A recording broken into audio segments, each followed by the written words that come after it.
In the heart of rural Georgia, where the air feels heavy enough to chew and the sound of cicadas drowns out thought, Pinefield Correctional Facility sits like a scar on the landscape, long, gray, and humming with fluorescent light. For nearly 4 decades, one woman ruled that fortress of concrete and consequence. Warden Evelyn Ward, known to everyone inside as the Iron Lady of Pinefield. At 60 years old, Evelyn had the kind of posture that demanded respect before a single word left her mouth. Her spine never slouched, her voice never cracked, and her uniform, crisp as if the fabric itself feared her, looked the same every morning at sunrise. The officers under her command walked straighter when she entered a room.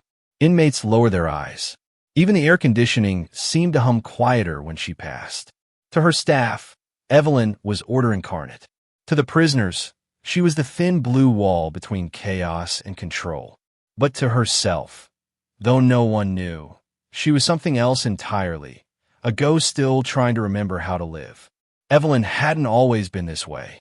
Once upon a long time ago, she'd been Mrs. Evelyn Ward of Cedar Lane, married to a quiet paramedic named James Ward, a man who smelled like coffee and antiseptic and loved her in small, sturdy ways.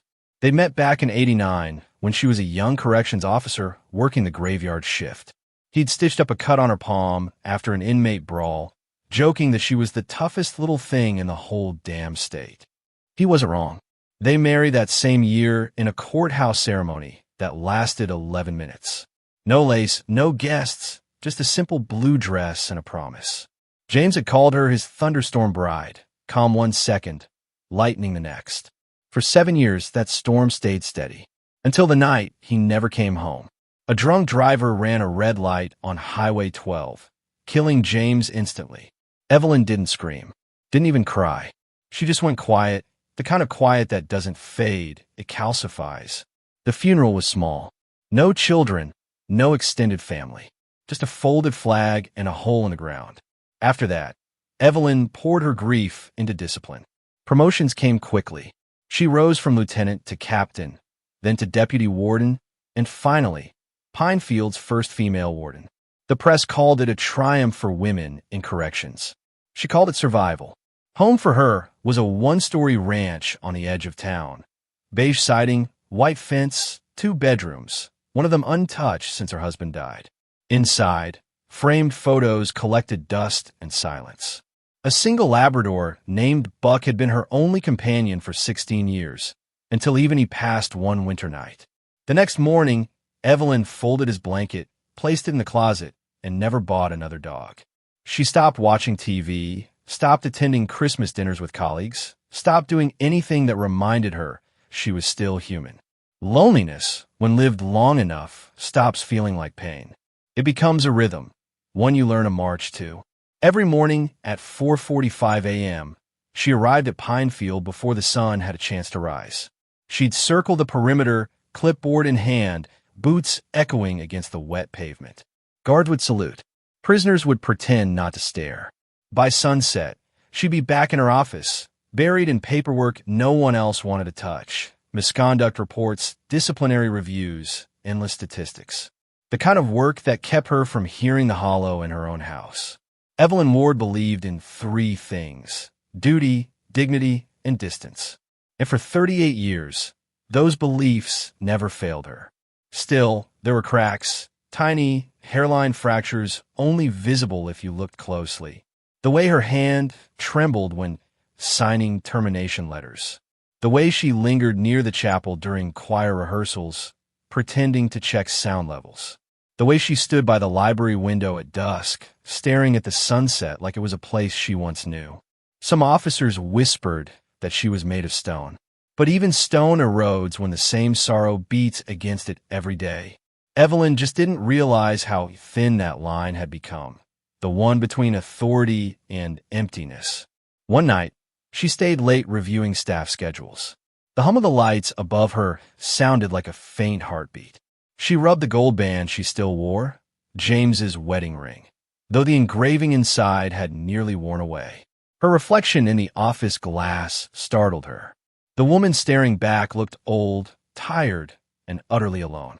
Outside, thunder rolled across the Georgia hills, shaking the window panes. Evelyn closed her eyes for a moment and whispered to no one. You chose this life, so stop wishing it would love you back. She straightened her collar, locked her office, and walked the silent corridor toward the exit. On her way out, she passed the new intake board, a list of incoming inmates scheduled for transfer next week. Her eyes barely skimmed the names until one caught her attention. Read, Marcus, age 28. Charge, armed robbery, assault with intent. Behavior, nonviolent. Education, GED, active reader. Evelyn frowned, not knowing why that name lingered in her mind as she stepped into the humid night. Maybe it was the word reader. Maybe it was nothing at all. Either way, that single glance would set off a chain of events that no one, not the staff, not the prisoners, not even Evelyn herself, could ever undo. Because the Iron Lady of Pinefield was about to remember what it meant to feel alive again. And sometimes, that's the most dangerous feeling of all. By the time spring rolled into Pinefield, the red clay roads were caked in dust, and the air smelled like rain that never came. Inside those tall gray walls, change arrived in the form of a man named Marcus Reed, inmate number 54429, transferred from the state penitentiary under special review. On paper, Marcus was just another number in an overcrowded system. 28 years old, 6 years into a 10-year sentence for armed robbery and assault with intent. But the first thing everyone noticed wasn't his record. It was his eyes.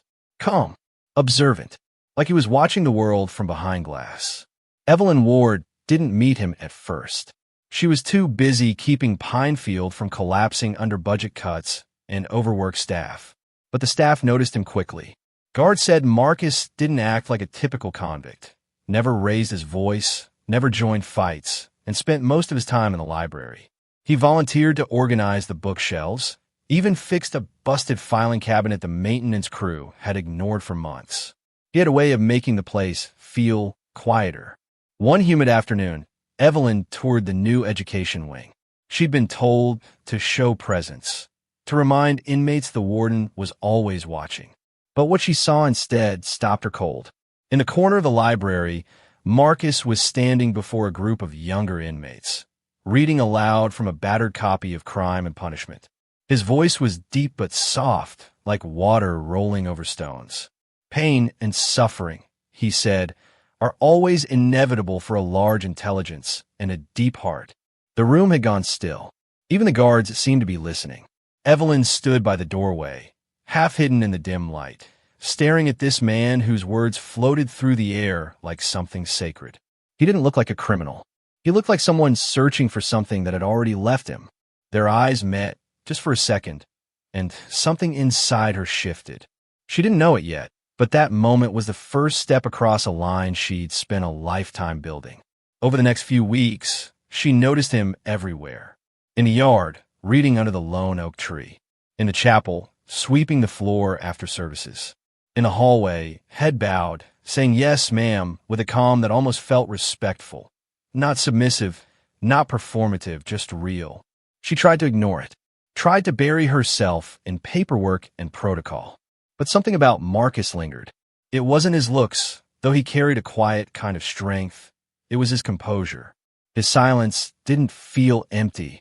It felt intentional. And Evelyn, who had spent half her life commanding noise, found herself craving that quiet. One day during inspection rounds, she paused at the library. Marcus was sorting donated books into piles. The room smelled of paper and lemon polish. "You've done good work here," she said flatly, her tone professional. He looked up, eyes steady. "Thank you, ma'am. I figure books don't talk back." A small smile tugged at her lips before she could stop it. "That's not always a bad thing." He tilted his head. "No, ma'am. Sometimes silence says more than words." That night, Evelyn couldn't sleep. The house felt too still, the ticking clock too loud. For the first time in years, her mind wasn't filled with duty. It was filled with a voice. His voice. Marcus, meanwhile, had noticed her long before she realized. He saw the way she carried herself, the way the younger officers stiffened when she entered, the way she hid loneliness behind command. In another life, he thought, she might have been a teacher or a nurse, someone who took care of people instead of containing them. He didn't intend to draw her in. He didn't dare. But in a place where touch was forbidden and hope was contraband, even a glance could feel like a rebellion. So when she started lingering a few seconds longer during her rounds, asking him questions she already knew the answers to, Marcus played along. Carefully, cautiously, like a man who knew how dangerous kindness could be. One rainy evening, Evelyn stayed late reviewing reports. The storm outside cracked the sky open in white flashes. She heard a knock at her office door. It was Marcus, carrying a stack of finished inventory sheets. His shirt clung to him, damp from rain. He placed the papers on her desk, eyes avoiding hers. "You didn't have to bring these yourself," she said. "Didn't trust the guards not to lose him," he answered quietly. She nodded. "Good instinct." He turned to leave, then hesitated. "You work too late, ma'am." Evelyn froze. No one ever said that to her. Not in 30 years. When she finally looked up, he was already gone, leaving only the faint scent of rain and the echo of a voice that somehow felt too close.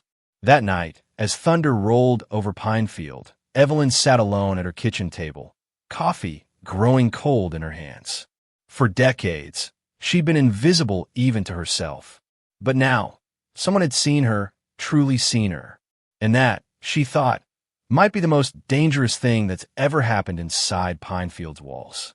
There are rules in every prison, written ones that fill the handbooks, and unspoken ones that keep people alive. Warden Evelyn Ward had lived by both for nearly 4 decades, until the spring of 2024, when she began to break them one by one. It started small, a few extra minutes spent in the education wing, a request to reassign Marcus Reed from janitorial duty to library assistant, to make better use of his literacy skills. No one questioned it, not at first. Evelyn had always been meticulous, and Marcus had a reputation for keeping the younger inmates in line. But for those who watched closely, something was changing. Officer Naomi Fields, sharp-eyed and loyal, was one of the few who noticed. She'd worked under Evelyn for years and could read her moods like the weather. And lately, the forecast had shifted. Evelyn smiled more, walked slower. Sometimes she even hummed. Once, Naomi caught a glimpse of something she couldn't unsee. Evelyn standing by the library window, speaking softly to Marcus. Their faces were close, too close for comfort. When Naomi entered, both straightened as if snapped from a spell. Later that night, she told her partner, "The warden's not herself. Something's off." But in Pinefield, gossip was as dangerous as contraband. So Naomi said nothing more. Evelyn told herself it was harmless. A conversation here, a small favor there. She convinced herself she was mentoring him, helping a young man rediscover purpose. But deep down, she knew better, because it wasn't about guidance. It was about recognition. After years of being respected but unseen, she finally felt noticed. And Marcus, he had a way of speaking that made her forget she was a woman wrapped in a uniform. One afternoon, she called him into her office to discuss his progress. He sat across from her, calm, steady, while rain pattered against the glass. "You're doing well," she said, scanning his file, though she'd already memorized it. "Just trying to make the most of the time I've got left," Marcus replied. "6 more years, if you stay clean," she said. He smiled faintly. "Or less, if someone believes I've changed." Her throat tightened. "I believe you have." The words hung there, soft, dangerous, irreversible. For the first time, the Iron Lady of Pinefield had stepped beyond the invisible line she'd drawn for everyone, including herself. The months that followed blurred into something like confession and temptation mixed together. Evelyn began spending her evenings in the library, pretending to review literacy reports while Marcus restocked books nearby. Their conversations grew longer, philosophy, guilt, loneliness.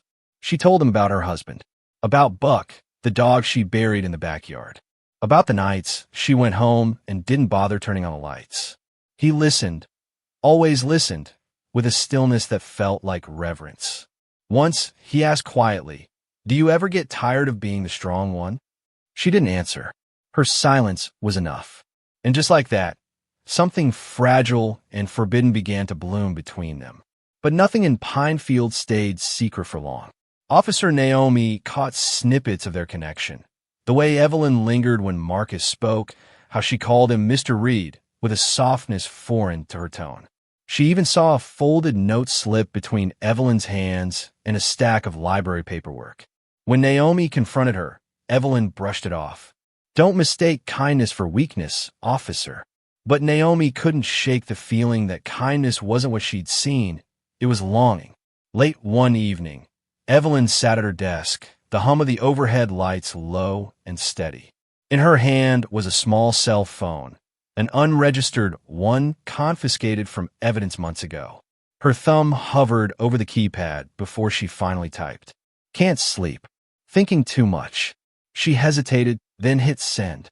Moments later, the screen lit up. "Marcus, about what?" "Evelyn, about everything." "Marcus," then stopped thinking. "Just breathe."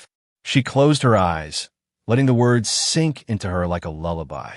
Outside, thunder rolled. Inside, Evelyn Ward, the unshakable, unbreakable warden, felt her armor crack a little more.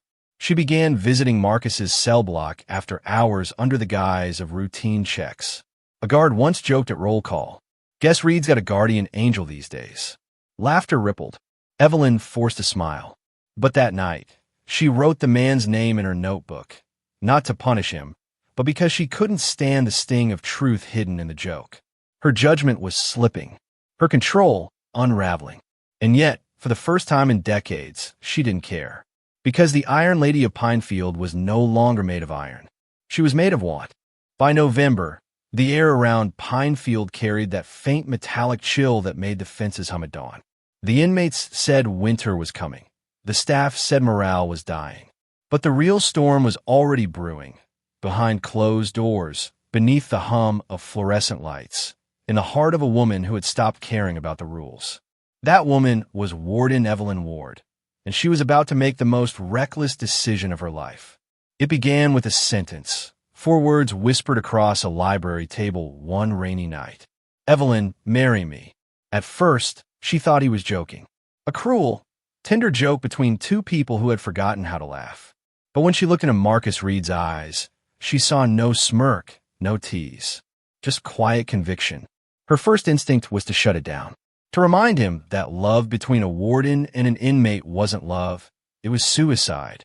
But the words never came, because deep down, a part of her had already said yes long before he ever asked. That night, Evelyn lay awake listening to the wind scrape against her window. She tried to pray. She tried to reason. But reason doesn't survive long in a heart that's been starved for decades. By morning, the decision had settled like fog. She was going to do it. And when Evelyn Ward decided something, not even the state of Georgia could stop her. The days that followed felt unreal, like she was watching herself from outside her body. She made the calls quietly, using her decades of favors and professional goodwill. A sympathetic judge, she once helped with a family member's parole. A contact in the Department of Corrections who owed her too many drinks and too many secrets. The request was disguised under religious accommodation and rehabilitative necessity. Within 72 hours, it was approved. On Thursday, the staff received an email stamped with the department's official seal. The subject line was short, almost absurd. Special event. Warden Ward to be wed to inmate number 54429, Marcus Reed. Ceremony approved under State Policy Section 6.1. For a full hour, Pinefield froze. Then the whispers began. She's lost it. He's playing her. She's going to destroy her career for a convict. Lieutenant Harold Gaines, the man who had worked beside her for 15 years, said nothing at all. He simply stared at the announcement, jaw clenched, eyes dark. The morning of the wedding arrived cold and gray. The courtyard, usually filled with shouting inmates and clanking weights, had been cleared and roped off. A folding table covered with a white sheet served as an altar. The prison chaplain, Russell Dean, stood beneath the pale sky, Bible trembling slightly in his hands. Evelyn walked across the yard in a tailored gray suit, her silver hair pinned tight, a small bouquet of white lilies clutched in her fingers. The same flowers she'd carried the day she buried her husband nearly 30 years before. Marcus stood opposite her, wearing a pressed prison uniform and a borrowed pair of shoes that didn't quite fit. And yet, somehow, he looked regal, calm, centered like a man walking into freedom. No guests, no music, just the metallic clink of the gates in the wind and the distant cry of a crow overhead. When Chaplain Dean asked the vows, Marcus's voice didn't tremble. "I do," he said, eyes locked on hers. Evelyn hesitated, not out of fear but awe. "I do," she whispered. And just like that, Warden Evelyn Ward became Mrs. Evelyn Reed, wife to an inmate serving a decade for armed robbery. Afterward, the guards escorted them to the small conjugal trailer on the edge of the facility, a single-room unit built for rehabilitative visits. The wallpaper was peeling, the bed creaked with age, and a microwave buzzed faintly in the corner. But to Evelyn, it was a palace.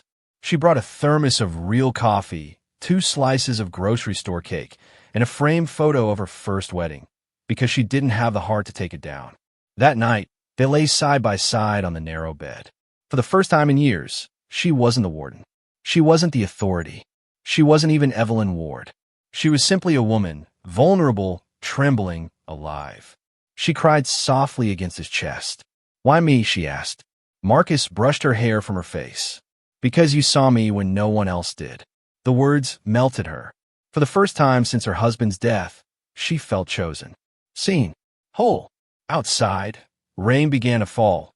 Heavy, relentless, drumming against the tin roof like the sound of time running out.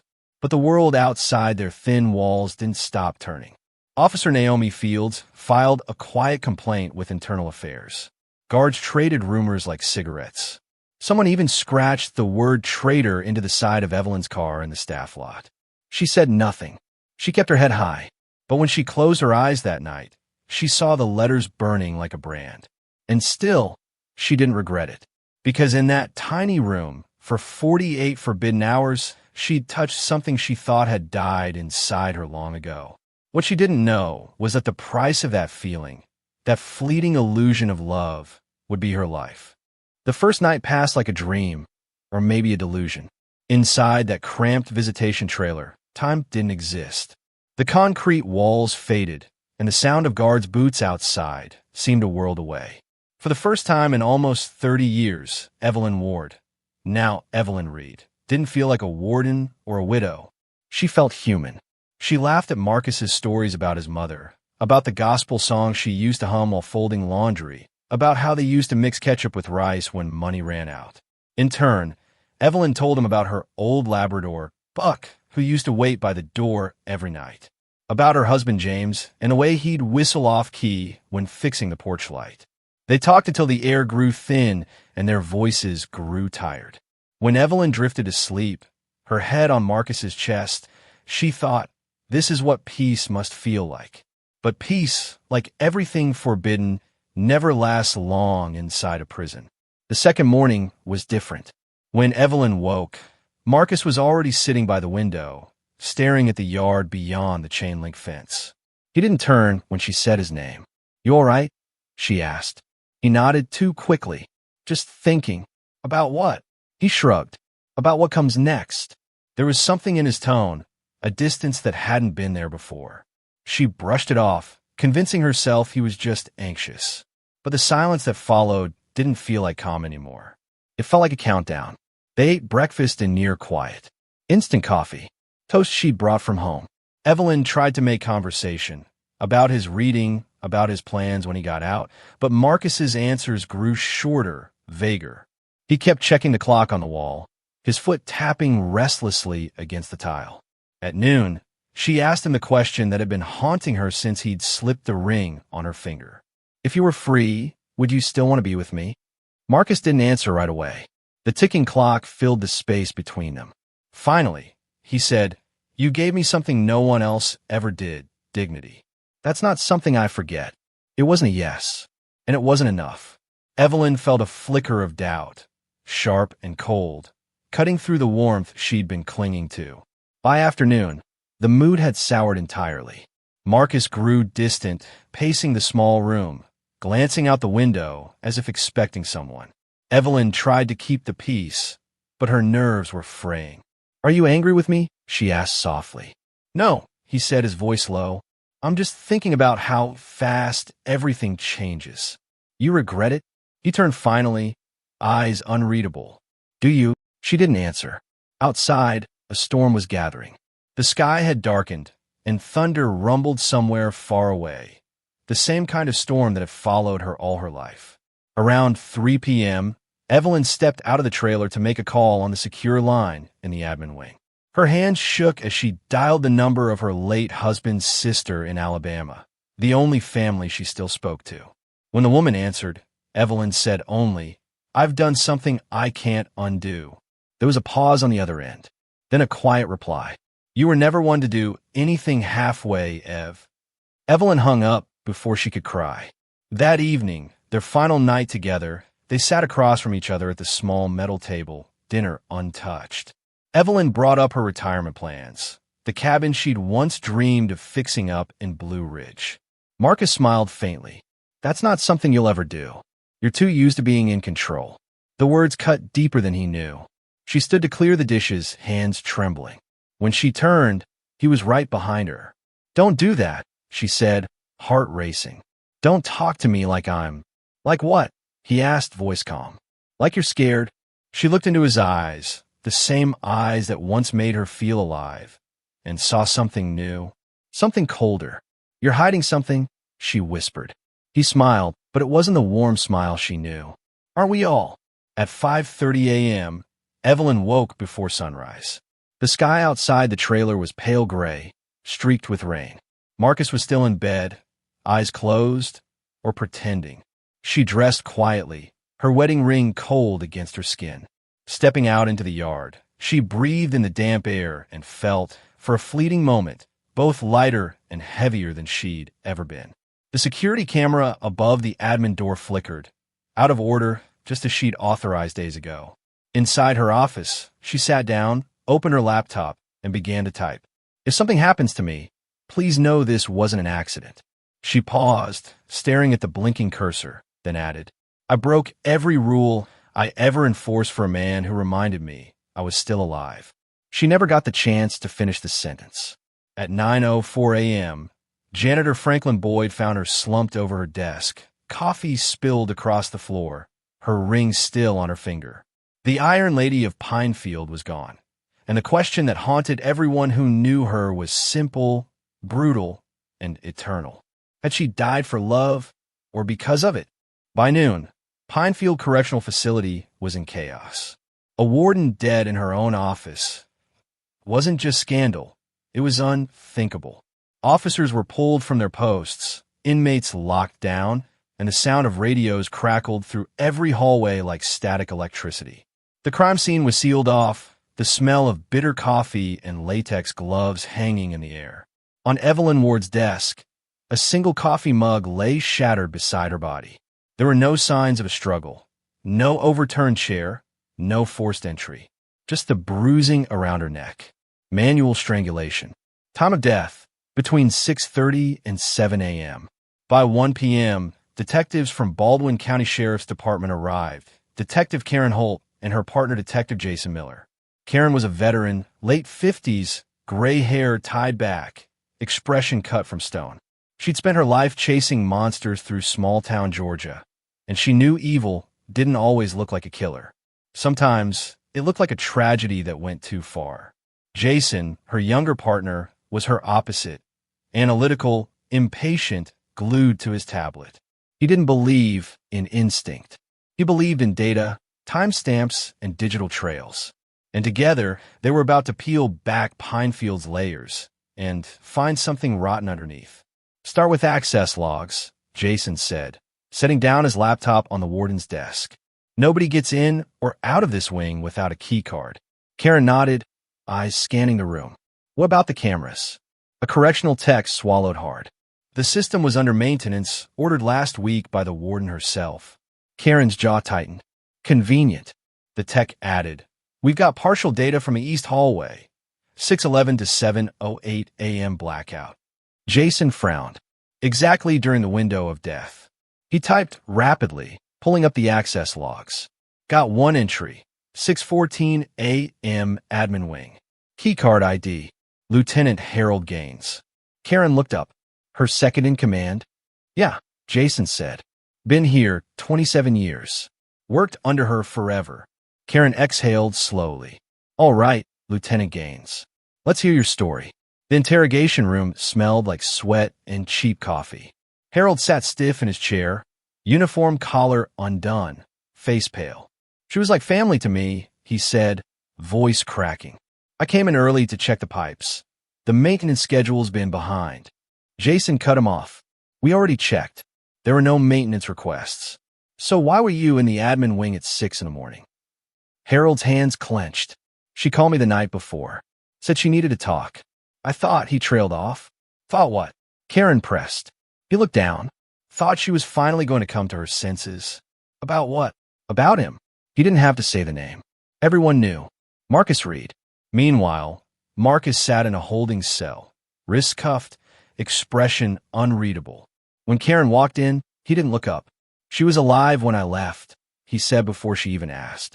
Karen studied him. Did you argue? No, ma'am. She was anxious. Said something felt wrong. But we didn't fight. You understand how this looks? Jason said sharply. You marry the warden, spend 48 hours together, and she ends up dead. Marcus met his eyes. Love doesn't make you stupid. It just makes you forget what the world thinks of you. Jason scoffed. That's poetic for a man in chains. Karen silenced him with a glance. There was something in Marcus's tone. Not arrogance, not fear, just exhaustion. Still, no lawyer, no panic, no tears. Either he was guilty, or he'd already accepted a life sentence long before he met her. As the hours passed, the case only grew murkier. A search of Evelyn's office turned up a hidden drawer beneath the file cabinet. Inside were dozens of handwritten notes folded inside library pages, all from Marcus. You make this place feel human. You deserve more than this job.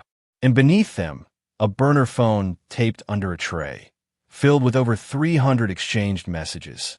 Jason whistled. She risked everything for him. Karen didn't respond. Her eyes had caught something else. A wire transfer receipt, $75,000 wired from Evelyn's personal savings to an account belonging to Devin Reed, Marcus's cousin. Jason leaned back, muttering, so she bought herself a wedding ring and his freedom. Karen's voice dropped to a whisper, or he sold her a fantasy. That night, Officer Naomi Fields was brought in for questioning. She looked nervous, eyes darting toward the hallway cameras. I tried to tell someone, she said. Months ago, she was obsessed with him, like hypnotized. I walked in on them once. She was crying, and he was standing too close. It didn't even move. Karen's voice was soft. Did you report it? I did. My supervisor told me to drop it. Naomi hesitated, lowering her voice. She told me once, if I lost him, I don't know who I'd be anymore. Her statement went on record. But 3 days later, Naomi Fields vanished. No call, no resignation. Her uniform, badge, and phone gone. It was as if she'd evaporated. The pressure was suffocating. Media vans crowded the prison gates. The state's Department of Corrections wanted answers, fast. Jason pushed for a quick indictment. Charge Reed. Let the DA build the case. Karen slammed her mug down. We don't lock up someone just because it's easy. Jason frowned. Then who else? Karen's eyes moved to the access log again. That 6:14 a.m. entry. Harold Gaines. She leaned forward, voice low. The woman dies. The lover's in custody, and the jealous lieutenant's the last one to see her alive. Find the footage backup. All of it. Old servers, mislabeled drives, whatever it takes. Jason nodded. You really think a 55-year-old cop killed his boss over prison romance? Karen looked back toward the darkened hallway. I think love makes people dangerous, detective. But jealousy? Jealousy makes them stupid. The footage that cracked the case wasn't supposed to exist. It came from a half-forgotten camera, Unit 7B, an ancient backup mounted above the old commissary hallway, a corridor that barely anyone used anymore. The files have been mislabeled as 2019. For 2 days, Tex combed through dead folders until a rookie analyst found it by accident. A grainy, time-stamped clip dated November 17th, 2024, 6:18 a.m. In that video, Lieutenant Harold Gaines walked into the administrative wing alone. In his hands, a cloth bundle later believed to be a pair of gloves and a rag. At 6:56 a.m., the same camera caught him again, leaving in a full sprint, sweat visible even through the static blur, head down, eyes wide. For half a second, he looked straight into the lens, unaware it was recording. When Detective Karen Holt saw the footage, she didn't speak for several seconds. She just leaned back, exhaled, and said quietly, "Bring him in. Don't ask, show him." They found Harold at his home, sitting in his truck, staring at the steering wheel. He didn't resist arrest. He didn't even ask why. In the interrogation room, he looked smaller than he ever had in uniform, sleeves rolled, eyes hollow, sweat dampening the collar of his shirt. Jason Miller pressed play on a laptop and turned the screen toward him. Harold's face didn't change at first. He watched himself on the screen, walking down the hallway, every step deliberate. Then he saw himself running out. His breathing changed. Karen leaned forward. "You want to tell us what we're looking at?" Harold rubbed his temples. "I didn't mean for her to die." Jason's tone sharpened. "Then why were you there, Lieutenant?" "She called me the night before," he muttered. "Said she needed to talk. Said she was going to tell internal affairs, everything. The marriage, the money, the phone. Everything." Karen's voice was calm but cold. "And that scared you?" He looked up, eyes glistening. It wasn't fear, damn it. It was shame. For nearly 30 minutes, Harold spoke in circles about loyalty, integrity, and how he'd dedicated half his life to Pinefield. About how Evelyn had been the only person he'd ever respected enough to follow. "She used to call me Steady Hand," he said, voice breaking. Said I was the only man she could trust. Then he showed up, that convict, and suddenly I was invisible. Karen said nothing. "She changed," Harold went on. "Started coming in late, sneaking around, lying.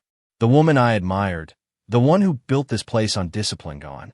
Replaced by someone desperate to feel alive." Jason leaned forward. "So you decided to save her by killing her?" Harold flinched. "No, I wanted to stop her from ruining everything. You don't understand. She was going to resign. She said she'd tell the state board she broke the code of ethics, that she'd smuggled contraband, transferred funds. That would have destroyed her and me and every damn officer in that place." "So you confronted her," Karen said. He nodded slowly. "She was at her desk. I told her to reconsider. She said it was too late. She said, 'I can't live with the lie anymore, Harold.' And I told her, 'If you go through with this, you'll take me down with you.' She looked at me like I was nothing, like I was just another uniform." He paused, swallowing hard. "She said, 'You're not part of my story.'"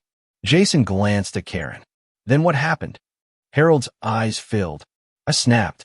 I didn't go there to hurt her. I just wanted her to stop. I grabbed her shoulders, told her to listen. She shoved me. I pushed back. Next thing I know," he stared at his trembling hands. She wasn't breathing. The room went silent except for the soft hum of the air vent. Karen finally spoke. "You strangled her, Harold, with your bare hands." He nodded. "I panicked. Wiped the desk. Picked up the coffee cup she'd spilled. Tried to make it look normal. I thought maybe if I cleaned it up, maybe it'd look like she just fell asleep." Jason muttered, "That's not cleaning up. That's staging a murder." Harold's voice dropped to a whisper. "You don't kill what you love, but you can't always stop the thing that kills it, either." He looked up, eyes red-rimmed. "I loved her. You have to believe that." Karen leaned forward, voice low. "You loved the version of her that needed you. But she found someone else who made her feel alive. And you couldn't stand that, could you?" Harold didn't answer. He just wept, quiet, shaking, broken.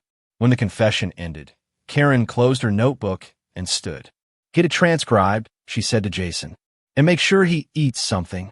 As they stepped out into the hallway, Jason exhaled. "He's pathetic." Karen shook her head. "No, he's human. That's what makes it worse." In court 3 months later, Harold Gaines wore a faded gray suit, the same one he'd worn to every staff promotion ceremony Evelyn ever held. The jury deliberated less than 3 hours. Verdict: guilty of second-degree murder and obstruction of justice. Sentence: 40 years without parole. Before the judge read the ruling, Harold stood to make statement. His voice was steady. She was the best person I ever knew. I tried to protect her, but I ended up proving I never deserved to. The judge's reply was swift, merciless. You don't kill what you love, Mr. Gaines. As the gavel fell, reporters scribbled headlines about the warden who died for love and the lieutenant who killed to protect her name. But to Detective Karen Holt, the case was less about love and more about the slow erosion of people who give too much of themselves to systems that never love them back. When she filed her final report, she wrote one line beneath her signature. She served the law her entire life, but it was love that sentenced her. Marcus Reed, meanwhile, was officially cleared of suspicion. When he was informed, he said nothing for 5 minutes, just sat in silence. Then he asked quietly, "Can I go back to the library now?" He refused interviews, declined early parole, and stopped attending chapel services. 6 months later, when a guard passed by his cell one night, he found Marcus sitting at his desk under dim light, writing something on the back of an old paperback. The words were simple. Love makes you do foolish things. But loneliness will make you do worse. 6 months after the murder of Warden Evelyn Ward, Pinefield Correctional Facility moved on. At least, that's what the report said. Her photo, once framed in the front lobby, had been quietly taken down. The brass nameplate on her office door replaced with a new one, Warden Marjorie Tillman. The staff didn't speak her name aloud anymore, as if saying it might summon her ghost. But ghosts don't need to be summoned. In Pinefield, she was already everywhere. The new warden came from another county, a by-the-book administrator with zero tolerance for personal involvement. Within weeks, she issued sweeping changes, 24-hour camera monitoring, no staff, inmate interactions without witnesses, random polygraph checks for guards. Half the old officers transferred out voluntarily. The rest just kept their heads down. The halls felt different now, colder. Every locked door, every metal clang carried an echo of what had been lost. Some nights, officers swore they could still hear her heels clicking down the east corridor at 6 a.m. sharp, her old patrol route. Others said they caught a whiff of her perfume, faint lilac and paper dust, drifting from the admin wing. The rational ones laughed it off, but deep down they all knew Pinefield had been branded by her story. The warden who broke every rule for love and died for it. Detective Karen Holt filed her final report in March. Her summary was clinical, but between the lines, you could feel the ache of a woman who'd seen too much. Cause of death: manual strangulation by Lieutenant Harold Gaines. Motive: jealousy, obsession, fear of exposure. Secondary finding: systemic failures within facility oversight. Personal note: Evelyn Ward lived and died under the weight of duty, longing, and denial. The institution absorbed her, then devoured her. She retired 2 weeks later. Meanwhile, Marcus Reed was transferred to a medium-security facility outside Savannah. Officially, the move was for his safety. Unofficially, Pinefield didn't want a reminder. He refused early parole, declined all interviews, and stopped attending chapel services. He worked in the prison library, quietly, methodically, sorting books like a man trying to rebuild order from chaos. Guards said he barely spoke. But every evening, after lights out, he sat at his desk, writing in a small notebook. No one ever saw what he wrote. One day, Chaplain Russell Dean, the same man who had officiated their wedding, visited him. "You never asked for a priest after she died," the chaplain said softly. Marcus looked up, his voice calm. "I'm not sure which of us needs forgiving." The chaplain hesitated. "Do you believe she loved you?" Marcus smiled faintly. "I think she loved the man she hoped I could be. I just don't know if that man ever really existed." Months passed. Then, one afternoon, while delivering donated books to the library, the chaplain found Marcus sitting alone at a table. In front of him was a small wooden box, handcrafted from scraps of oak, polished to a dull shine. Inside were only 3 things. A wedding ring, too large for his hand. A photo from the prison courtyard, the two of them standing together, his expression stoic, hers trembling between fear and joy. A note: yellowed at the edges, written in her neat cursive. "Don't forget who you are when no one's watching." The chaplain asked gently, "You keeping her close?" Marcus closed the lid. "No," he said. "I'm keeping what she saw in me close. That's all I've got left." Outside the walls of Pinefield, the world moved on. The news cycle had shifted to another scandal, another tragedy. The story of the prison bride became an odd headline in the archives of Southern true crime. But in a small church in Birmingham, Alabama, Evelyn's sister-in-law attended a women's grief group every Thursday. When it was her turn to speak, she never used Evelyn's name, only said, "A friend of mine once lived too long without kindness." She always ended the same way. Don't wait until your last days to chase tenderness. It might cost you more than you have left. Back in Georgia, janitor Franklin Boyd, the man who'd found Evelyn's body, still worked at Pinefield. One afternoon, during his rounds, he paused by the conjugal visitation trailer. Dust coated the windows.